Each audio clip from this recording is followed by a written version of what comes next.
વડોદરા બાપુ તળાવ પાસે આવેલા શ્રી ગણેશ ફેન્સી ઢોસા સેન્ટરમાં સંભારમાંથી જીવતી ઈયળ નીકળી હોવાની માહિતી સામે આવી છે।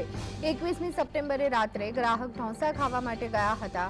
ઢોસાની સાથે સંભાર માટેની કિટલીના કિનારે 2 જેટલી જીવતી ઈયળો જોવા મળતા ગ્રાહક ચોંકી ઉઠ્યા હતા। ગ્રાહકે આ અંગે મેનેજરને જાણ કરી હતી।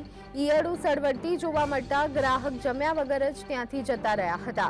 વડોદરામાં અવારનવાર રેસ્ટોરન્ટ અને હોટલોમાં ગ્રાહકોના સ્વાસ્થ્ય પ્રત્યે બેદરકારીના કિસ્સાઓ સામે આવતા રહે છે।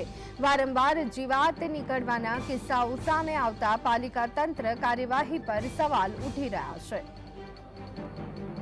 તો આ સંદર્ભે વધુ વિગત મેળવી લઈએ। સંવાદદાતા રૂપેશ અમારી સાથે જોડાઈ ગયા છે। રૂપેશ, ઢોસાની સાથે સાંભારમાં અપાતી કિટલીમાં 2 જીવતી ઈયળો નીકળી હોવાની ઘટના સામે આવી છે, શું વિગતો?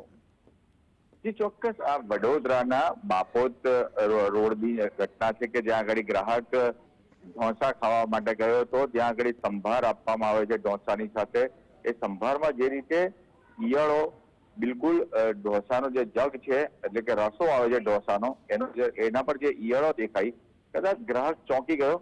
સૌથી મહત્વની વાત એ આવે છે કે વડોદરા મહાનગરપાલિકાનો આરોગ્ય વિભાગ જે છે ખાસ વારે સિલેક્ટેડ લોકોને ત્યાં એકલા લારીઓ વાળાને ટાર્ગેટ કરે છે, તો આવા લોકોને કેમ છોડી દે છે? એટલે એમની સૌથી મોટી કાર્યવાહી જે છે એ સૌથી મોટી લોલમલોલ છે વડોદરા નગરપાલિકાનું આરોગ્ય ખાતું છે।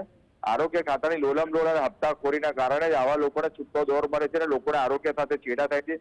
હવે આ જયારે વિડીયો વાયરલ થયો છે તો કાલે એ વાત નક્કી છે કે સોમવારે વેપારીને ત્યાં જશે અથવા એને બોલાવશે, સૂચનો કરશે, પણ અગાઉથી આવા કોઈ અગમચેતીના પગલા નથી ભરાતા અને જેને લઈને લોકોના સ્વાસ્થ્ય સાથે છેડા થાય છે અને અવારનવાર જીવડાઓને ઈયળો નીકળવાનું ચાલુ રહે છે। જી આભાર રૂપેશ, અમારી સાથે જોડાવા બદલ અને સમગ્ર માહિતી આપવા બદલ।